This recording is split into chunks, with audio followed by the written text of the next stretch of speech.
Bienvenidos a este espacio dedicado a uno de los temas críticos de nuestra era digital, la ciberseguridad y la protección de datos. Vivimos en un mundo conectado, donde cada clic y cada mensaje y cada transacción genera datos. Y estos datos son importantes para las personas, para las empresas y para las organizaciones y para los gobiernos. Y precisamente por ello son un objetivo para los ciberdelincuentes. La ciberseguridad no es un asunto de las grandes empresas, es un asunto colectivo, es un asunto de responsabilidad individual, es un asunto de responsabilidad colectiva.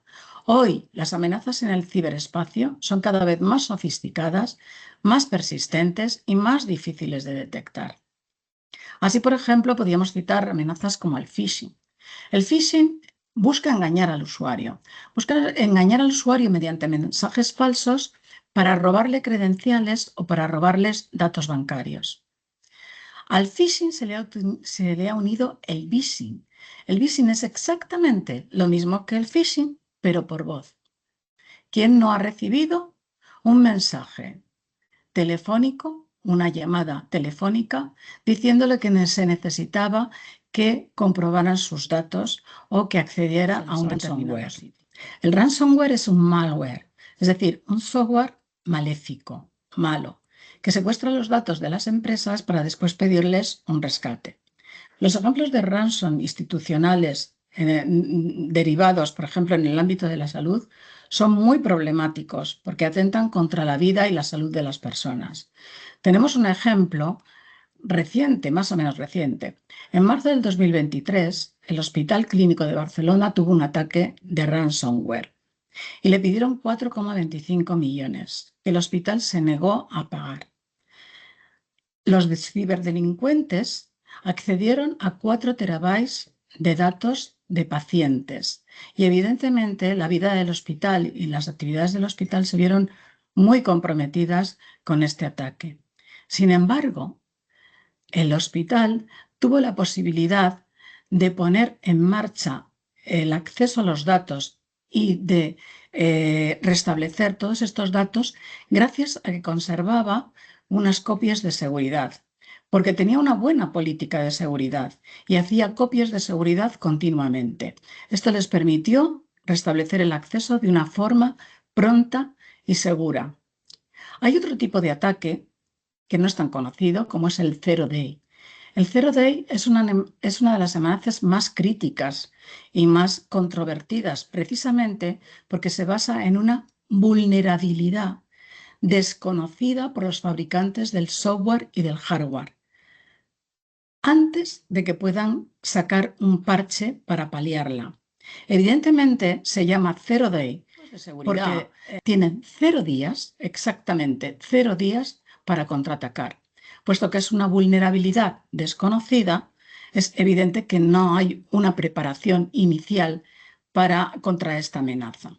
En un ataque Zero Day no hay una preparación inicial. Y no podemos olvidar después que también hay las fugas internas de información. Las fugas internas de información, ya sean intencionadas o accidentales, muchas veces provienen del entorno interno, de los empleados y de los colaboradores. Y estas amenazas son humanos el punto débil precisamente en muchas organizaciones y muchas de estas ciberamenazas se producen por un exceso de confianza, una falta de información o una falta de formación. Por eso la ciberseguridad no es una cuestión tecnológica, no es una cuestión simplemente tecnológica, es una cuestión también cultural. Las organizaciones que tienen una postura débil ante la ciberseguridad y una red compleja son mucho más vulnerables que aquellas instituciones o aquellas empresas que tienen una estrategia de ciberseguridad adaptada. ¿Y cuál es la mejor manera de reducir este fraude y estas amenazas? La mejor manera de reducir estos fraudes y estas amenazas es precisamente evitar que se generen. No solo detectarlas, sino evitarlas también. Por ello es tan importante lo que llamamos la seguridad por diseño, que significa que cada vez que desarrollemos un servicio o un producto, incorporemos ya controles de seguridad. Pero no todas las amenazas que conocemos son de este tipo. A estas se les ha añadido una amenaza muy peligrosa, que es la desinformación. Aunque en algunos casos la inteligencia artificial la utilizamos para el entretenimiento, para ver a Trump bailar o para ver a los políticos de partidos opuestos abrazarse en Navidad, lo cierto es que también se usa de forma maliciosa. ¿Dónde está el límite entre el entretenimiento y la desinformación? Pues bien, la desinformación nos está generando una serie de noticias falsas, lo que llamamos fake news, en donde la población donde pone en riesgo a la población y pone en riesgo a las democracias. ¿Por qué? Porque estas desinformaciones y estos bulos tratan de influir en las intenciones de voto del ciudadano, tratan de influir en los mercados financieros y dañar la reputación de figuras públicas. Con el problema de añadido de que precisamente estos bulos corren como la pólvora a través de las redes sociales, sin que nadie se pare a ver si son ciertos o son falsos. Pero estos problemas, estas amenazas, no solo son intencionados. A veces tenemos estas amenazas de forma no intencionada. La mayoría de las personas creen en un 100% en todas las respuestas de la IA generativa. De la IA generativa en sistemas como ChatGPT, Copilot, Perplexity o Gemini. Sin embargo, una investigación coordinada por la Unión Europea de Radiodifusión y liderada por la BBC demostró que analizando 3.000 respuestas generadas por la IA generativa, el 45% de ellas tergiversaban el contenido y el 81% tenían alguna disfuncionalidad o algún tipo de deficiencia en la información. Las más comunes eran hacer atribuciones falsas, citar fuentes inexistentes o inventar datos, lo que llamamos alucinaciones de la IA.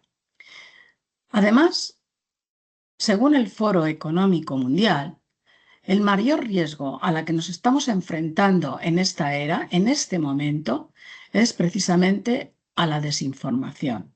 Es decir, los ciudadanos nos estamos enfrentando a un riesgo de intoxicación. Intoxicación a través de las redes sociales y a través de estos medios y estos bulos que nos llegan rápidamente. Por ejemplo, la red X tiene un sistema que se llama Grok, que es gratuito, que está llenando la red social de imágenes falsas. Y además sin que nadie le ponga freno, porque no tiene ningún tipo de control. Y esta preocupación proviene porque estamos dejando también de tener los elementos que nos ayudan a decidir si estas imágenes son ciertas o falsas, porque cada vez estas imágenes son y parecen muchísimo más reales. Por ello, el Reglamento Europeo de Inteligencia Artificial señala que desde agosto de 2026 será obligatorio que las empresas identifiquen y marquen cuando un contenido se ha creado con inteligencia artificial.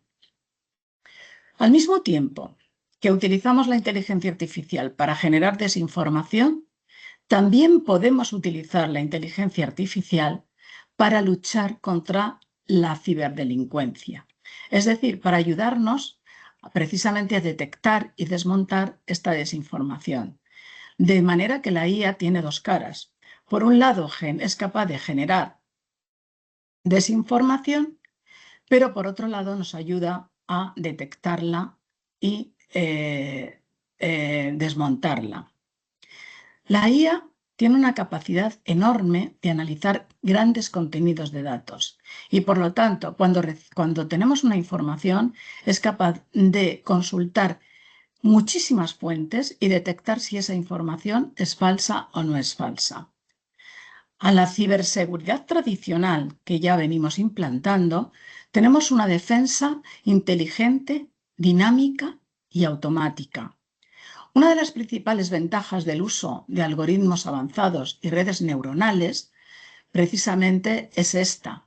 La IA es capaz de monitorizar grandes volúmenes de datos y en tiempo real, identificando patrones y comportamientos de eventos inusuales que pueden hacerle predecir que estamos ante un ataque inminente, o bien porque ya se ha recibido, o bien porque puede predecir que se va a recibir. También podemos utilizar los modelos de Machine Learning o de Deep Learning, por ejemplo, para detectar estos fraudes. En el caso del Deep Learning, en el caso del Machine Learning, ya hemos dicho que podíamos predecirlo, pero en el caso de Deep Learning, lo que podemos hacer con él es predecir precisamente estas vulnerabilidades no detectadas, no sabidas, que hemos explicado antes que se llaman Zero Day. En conclusión, concluiríamos en este espacio dedicado a las ciberamenazas que los avances en inteligencia artificial son una amenaza en manos maliciosas, pero también son una gran ventaja para luchar contra la ciberdelincuencia en manos apropiadas, para prevenir ataques muy sofisticados. Las empresas deben tomar medidas de seguridad mejores de las que estaban tomando a medida que se generan sistemas más sofisticados y sobre todo en la nube, porque la nube es un sitio goloso por la gran cantidad de datos que mantiene para los ciberdelincuentes. La implementación efectiva de la inteligencia artificial con otras medidas de seguridad nos permite construir un futuro digital más seguro y más confiable. La ciberseguridad es un esfuerzo de todos.